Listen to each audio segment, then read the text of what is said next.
time, and times and a half a time from the presence of the serpent.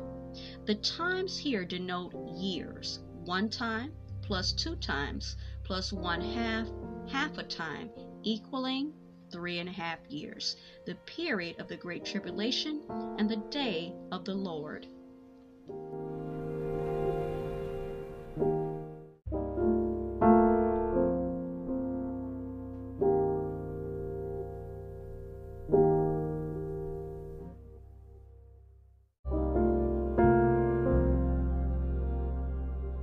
So I also want to take a moment to note that that protection is not in heaven, but what is referred to in the wilderness or the desert, as it is often translated. So essentially it's on the earth, okay, not in heaven. Therefore, there's more to the story. The context tells us that at least part of God's people will suffer persecution while God protects the rest of the faithful.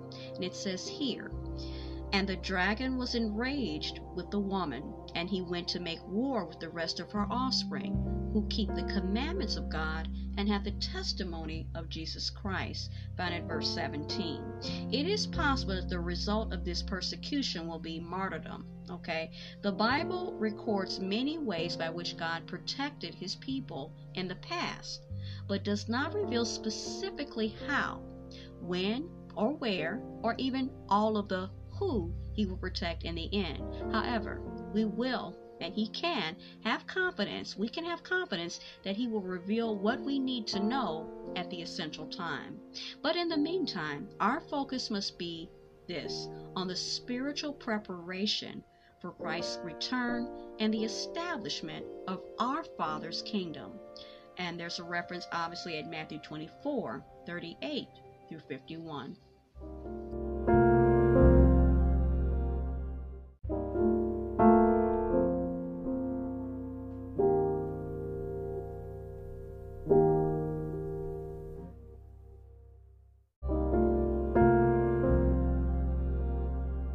Alright, so before we actually summarize and wrap up all that we've learned in this particular episode, from Beyond Today, I want to go over the popular rapture teachings and obscure biblical truth, okay?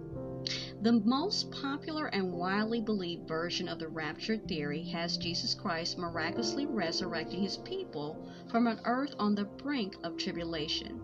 Now, it's comforting belief, it is, okay, since it offers the promise of peace and safety in heaven while the earth below is immersed in turmoil and destruction. Yet while God does offer protection for his people during the time of the Great Tribulation, nowhere is it stated that this will be in heaven.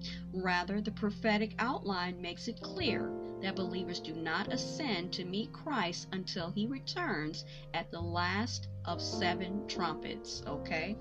As for this most popular concept of the rapture, the Bible doesn't teach it, okay? It should be clarified, however, that the English word rapture itself literally just means being suddenly caught up. And the Bible does mention that happening, okay? The Apostle Paul states in 1 Thessalonians 4:17 that at Christ's triumphant return to the earth, living believers shall be caught up together with those who died in the faith in the clouds to meet the Lord in the air.